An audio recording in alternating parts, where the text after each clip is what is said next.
के बाद विदाई का समय आया। बुजुर्गों, आप ये समझिए कि राजा जनक बहुत रोए।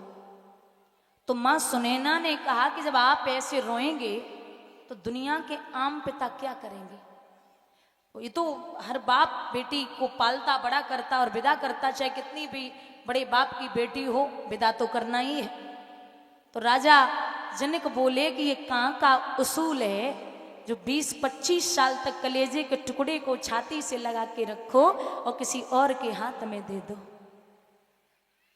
मैं ऐसा क्या करूं जो मेरी बिटिया यहां से न जाए? लेकिन राजा दशरथ के चरणों पर राजा जनक ने अपनी पगड़ी उतार के रखी और जाकर के हाथ जोड़े, गले से लगाए के बोले कि जो भी है मेरी बेटी को निभा लेना।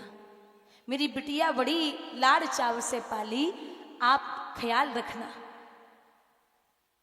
और एक बात और है बुजुर्गों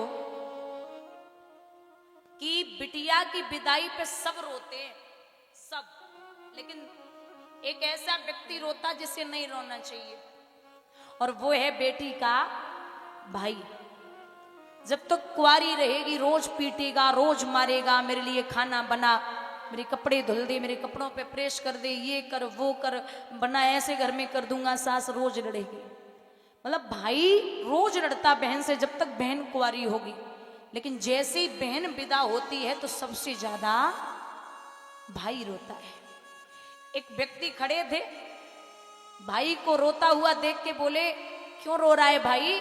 अच्छा हुआ तेरे घर की बला टली, तू ही तो कहता था कि शादी कर दूंगा, अब ये जा रही है, अब क्यों रो रहा है?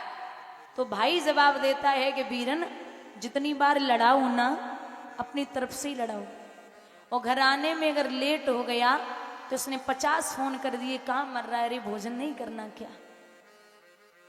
आज से न कोई रूठने वाला होगा और ना ही कोई मनाने वाला होगा।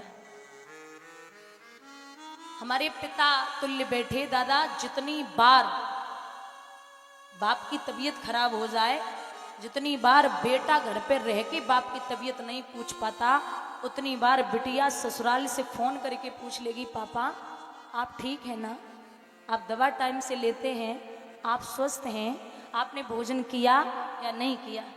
ये बेटियां होती हैं। जब बेटी पैदा होती है तो लक्ष्मी संस्कार संस्कृति लेके आती है। चाहे कितना भी बाप गरीब हो, और बिटिया की शादी में अगर दहेज मांग लिया जाए तो 1 महीने पहले से भागेगा, दौड़ेगा, धन इकट्ठा कर ही लेगा, कितना भी धन इकट्ठा हो। लेकिन जैसे ही बिटिया विदा हुई वैसे कोने में गिर पड़ता है और कहता है, भैया मैं सबका हिसाब किताब करूंगा, बस 2 दिन का मौका दे दो, क्योंकि लक्ष्मी गई वो तो गई, मेरे हाथों और पैरों को तोड़ के चली गई। बिटिया की जिस दिन बारात आती है ना, उससे 1 दिन पहले सब सो जाएं, लेकिन 2 नहीं सोते, एक है बाप, दूसरी है बेटी। बिटिया पूरे घर के चक्कर लगाती, छत जाती छत पे, फिर आती नीचे, फिर पूरे कमरों में घूमती और विचार करती है कि ये घर, ये अलमारी, ये बक्सा, ये सामान जो कल तक मेरा था वो अब मेरा नहीं है। और बाप ये पूरी रात बैठ के सोचता है कि मैंने किसका कितना लिया है, किसका कितना उधार है, सबका हिसाब किताब डायरी में लिख करके, और बैठ के सोचता है कि सबका इसके जाने के बाद धीरे धीरे करके वापस लेना है।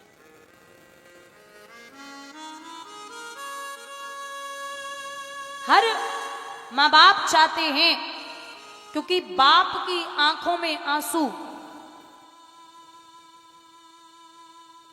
बाप की आंखों में आंसू। मैंने तो कई पिता ऐसे देखे हैं दादा, जो स्वयं बिटिया सज धज करके जयमाला डालने के लिए पहुंच जाए, लेकिन पिता कपड़े बदलना भूल जाता है खुद के। जिस खूंटे से आप बांध के आ जाओगे वो नियमित रूप से वहां बंधी रहेंगी। कई बेटियां ऐसे घरों में पहुंच जाती है, अगर परिवार वाले ज्यादा कष्ट दें, ज्यादा तकलीफ दें,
और ये मैया जहारपुरा से आई हुई सम्मानित कर रही हैं। प्रभुवंशी वाली सभी क्षय पूर्ण करें, सुख और संपत्ति प्रदान होती रहे, इनकी आने वाली पीढ़ियां इनका नाम रोशन करें, यही गोविंद से कामना है। और ऐसे बुजुर्गों का आशीर्वाद हम जैसे बच्चों पर बना रहे और भगवान का आशीर्वाद ऐसे बुजुर्गों पर बना रहे, ये अभिलाषा और आकांक्षा है। हमारे सम्माननीय बड़े भ्राता जी सौरभ भैया झूपुरा से आए हुए 501 रुपये से सम्मानित कर रहे हैं। कामना करती हुई ईश्वर सुख और संपत्ति प्रदान होती रहे, ठाकुर जी का आशीर्वाद बना रहे, यही अभिलाषा और आकांक्षा है गोविंद से।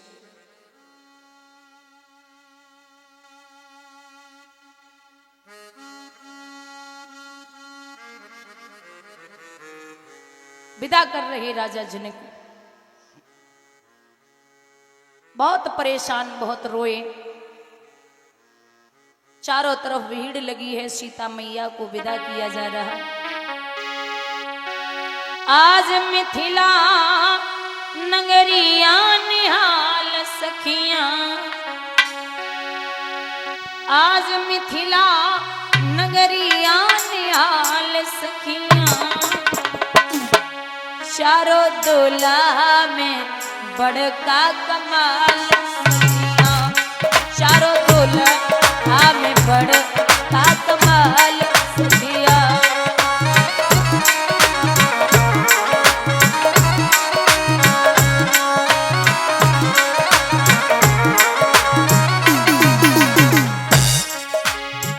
माथे मड़ मलिया कुंडल सोहे कनुआ,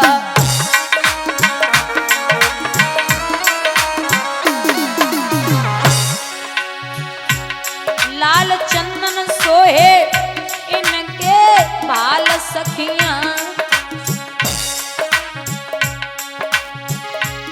लाल चंदन सोहे इनके बाल सखियां, चारों दुल्हा में बड़का कमाल सखियां।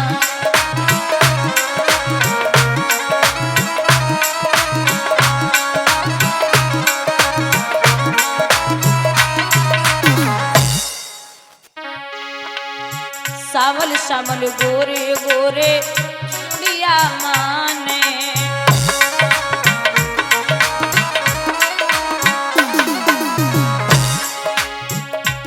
ए अखियन न देखी न सुन ली काने,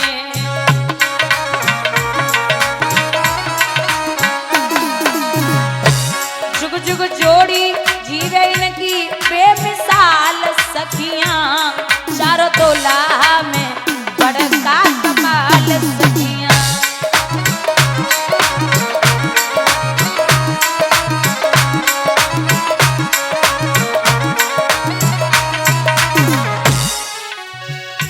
आज बेटी जनिक की अवध को चली, आज बेटी जनिक की अवध को चली, माँ की ममता चली, घर की लक्ष्मी चली।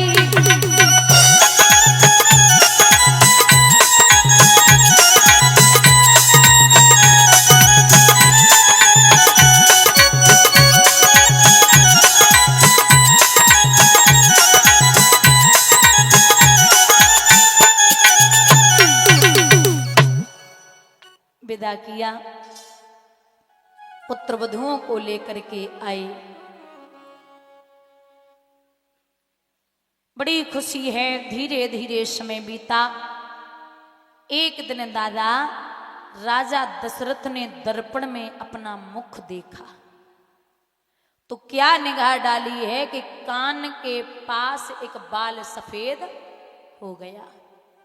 विचार किया कि हम अपने बड़े पुत्र को राजगद्दी दे दें। देवतागण सोचने लगे कि अगर राम का राज तिलक हो गया तो राक्षसों को कौन मारेगा। इसलिए जाकर के मंथरा की बुद्धि को फेरा। मंथरा ने जाकर के केकई की बुद्धि को फेरा तो केकई कोप भवन में लेट गई।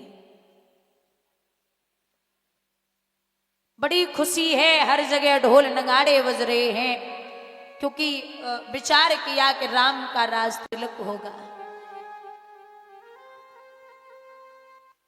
लेकिन मैया कैकेयी मैले कुचेले वस्त्रों में पड़ी है कोप भवन में, पहुंचे हैं राजा दशरथ अयोध्या भी।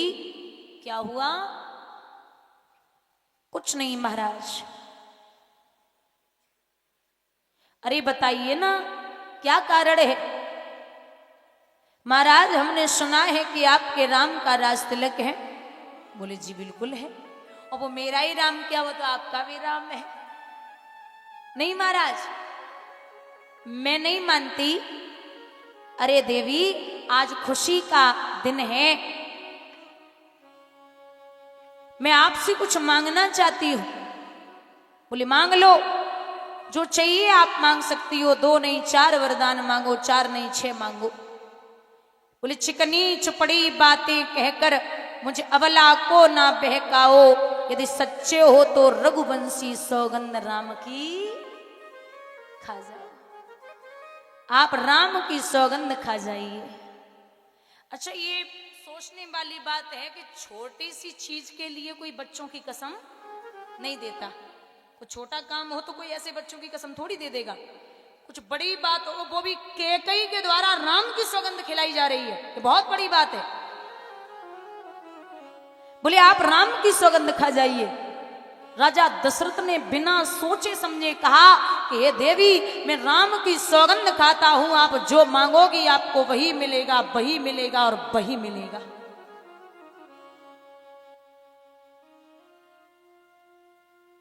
तो बोले सुनिए, आपके राम का राज तिलक है? बोले जी। तो उस जगह राम के राज तिलक की जगह आप भरत का राज तिलक कर दो। अच्छा दादा, ये बड़ी आसानी से कह दिया कि राम के राज तिलक की जगह आप भरत को राजगद्दी दे दो, और मान भी गए, कोई दिक्कत नहीं हुई। लेकिन दूसरी बात जो बोली कि आपसे निवेदन है, हाथ जोड़ के कहती हूं, दूसरा वरदान जरा दिल पे पत्थर रख के सुनना। मानो ये कह रही हो कि मेरी कुछ मजबूरियां हैं, मैं ऐसे कहना नहीं चाहती, लेकिन फिर भी मांगना पड़ रहा है। तापस भेष विशेष उदासी, और 14 वर्ष राम बन बासी। तापस भेष, तपसी के भेष में विशेष। एक बात और है, अगर शेष नाग के अवतार लक्ष्मण बन के लिए न जाते तो मेघनाथ को मारने वाला कोई नहीं था। मेघनाथ को वही मार सकता था जिसने 14 वर्षों तक पत्नी का मुख न देखा हो और जो सोया न हो। 14 वर्ष राम वनवासी। अच्छा 13 का मांग लेती, 18 12 का मांग लेती, 14 वर्षों का ही वनवास क्यों मांगा? बोले रावण की मृत्यु के सिर्फ 14 वर्ष ही बाकी बचे थे। अच्छा, आपको कहां तक लगता है, जितने भी यहां लोग बैठे हैं, आपको कहां तक लगता है कि राम जी को वनवास मैया कैकेयी की वजह से हुआ था? जहां तक लोगों को यही लगता है कि अगर राम को वनवास हुआ तो मैया कैकेयी की वजह से हुआ। लेकिन ये राम जी स्वयं कहते हैं कि जो मां कैकेयी को दोष देगा वो जन्मों जन्मों तक राक्षसी योनि में भटकेगा। क्योंकि राम को वनवास मैया कैकेयी की वजह से 1% भी नहीं हुआ। बड़ा छोटा सा वृतांत है, बहुत ध्यान से सुनना दादा, कि जिस समय राम की अवस्था रही होगी 4 वर्ष की, तो वहां ये राम जी जो हैं बचपन से और जब तक विवाह नहीं हुआ था मैया कैकेयी के साथ ही सोते थे। राम को मैया कैकेयी से ज्यादा प्रेम करने वाला न तो था, न है और ना कभी होगा। इतना प्रेम था मैया कैकेयी को राम जी से। 4 वर्ष के राम, पता नहीं क्या हो गया कौशल्या मैया को। कैकेयी मैया के शयन कक्ष में पहुंची, बोली अरे ओ मैया बहना एक काम कर ले। बोले कहा आज हमारो बड़ो दिल कर रहो कि हमारो राम हमारे पास में सोए जावे। ऐसा लगा कैकेयी को मानो हजारों बिच्छुओं ने डंक मार दिया। हाँ बहना ले जा। अब कौशल्या को तो बेटे ये मनु तो नहीं कर सकते। बोले ले जा बहना, लिटा ले। राम जी को लेके जब मैया कौशल्या चली, कैकेयी को कहते ना कि मणिधारी सर्प की मणि खो जाए, वैसे पागल होने लगता है सर्प, उसी तरीके से मैया कैकेयी पागल होने लगी। लेकिन राम जी कम ना आए। 8 बजे लेके पहुंची मैया कैकेयी। दादा 9 बज गए, 10 बज गए, 11 बज गए, राम जी करवटें बदल रहे लेकिन सोए ना रहे। राम जी सोए ना रहे। तो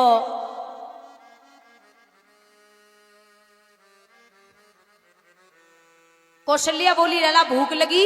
नहीं। पानी चाहिए? नहीं। दूध चाहिए? नहीं। अरे तो सो जाना बेटा। सो जाऊंगा मां। 4 वर्ष के राम को मैया बार बार थप्पी दे रही, लेकिन राम जी ना सोए रहे। रात्रि के 2 बज गए। समझ गई मैया कैकेयी, वो कौशल्या की ये मैया कैकेयी के बिना सोने वाला नहीं है।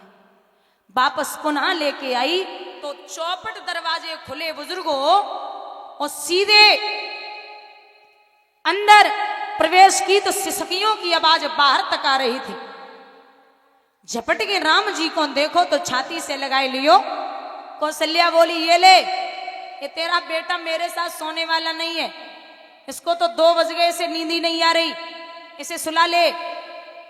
जब ये कहा कि सुला ले, तो उसी समय कौशल्या खड़ी खड़ी देख रही है, छाती से लगायो,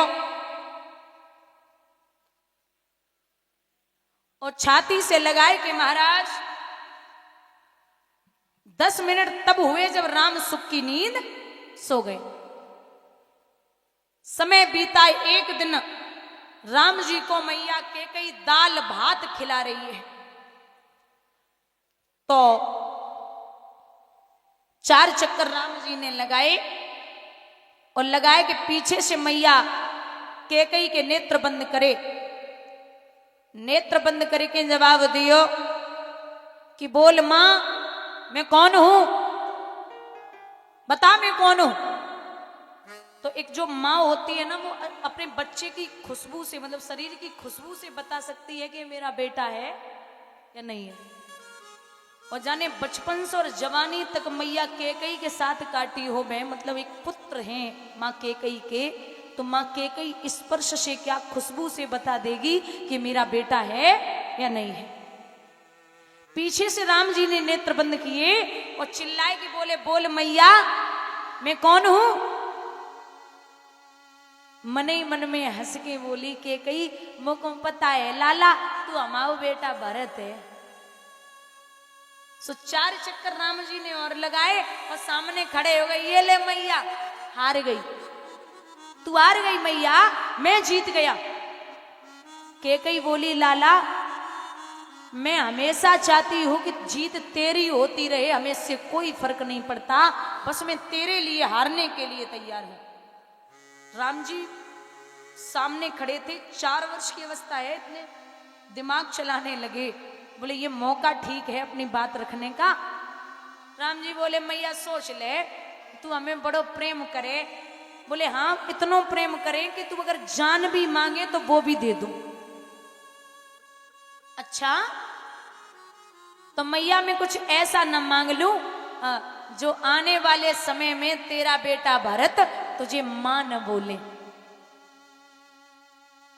सोच लिया, जब तू मां बोलता है, भरत मां नहीं बोलेगा तो कोई दिक्कत नहीं, बोल। दूसरी बात राम जी ने कही सोच ले मैया, कहीं ऐसा न हो कि आने वाले समय में कोई भी दुनिया में ऐसी माँ हो जो अपनी बेटी का नाम कैकेयी ना रखे, तू इतनी बुरी बन जाए, मैं कुछ ऐसा न मांग लूं। कैकेयी बोली रखने की जरूरत ही नहीं है, तू बस मांग ले। तीसरी बात जो राम जी ने बोली और जवाब दिया, हे मां याद रख कुछ ऐसा न मांग लू जो आने वाले समय में तू विधवा हो जाए, तेरा पति प्राणों को त्याग दे, मैं कुछ ऐसा न मांग लू। मैया के कई 2 मिनट मौन रही और फिर बोल पड़ी मुस्कुरा के, लाला जा, तेरे लिए मैं अगर अगले 7 जन्मों तक विधवा जीवन जीऊं तो वो जीने के लिए तैयार हूं, तो बता क्या चाहिए। सौगंध खा मेरी। मैया के कई ने दोनों हाथ रख के, राम तेरी सौगंध खाती हूं लाला, तू जो मांगे मैं जान भी दे दूं। तीनों बातें रख दी। अब राम शुरुआत करते हैं, देख मैया मैं बड़ा हो जाऊंगा, तेरे 2 वरदान उधार होंगे पति पे और युद्ध में सहायता करेगी, मेरा विवाह होके आएगा, मेरे राज तिलक की तैयारियां होंगी, लेकिन तू ना जाने मैया हमने अवतार काय को लियो। तो बोलना लाला। बोले देख मैया जब मेरे राज तिलक की तैयारियां हों तो तू बस ऐसा करना, क्या, तू बस एक काम करना, मेरी जगह भरत को राज तिलक करवा देना, ठीक है हो जाएगा। दूसरा वरदान मांगना मैया कि मेरे लिए 14 वर्षों का वनवास हो जाए। अरे भैया मैया के कई मुंह के बल जमीन पे गिर पड़ी। क्या बोल रहा है लाला? अरे राम अगर तू बन के लिए चला गया तो भरत मुझसे इतनी नफरत करेगा कि जीवन में कभी मुझे मां नहीं बोलेगा। राम बोले पहले ही कहा था कि भरत मां नहीं बोलेगा, तूने हाँ किया है। लाला अगर तू बन के लिए चला गया तो दुनिया में कोई भी मां ऐसी नहीं होगी जो अपनी बेटी का नाम कैकेयी रख दे। राम बोले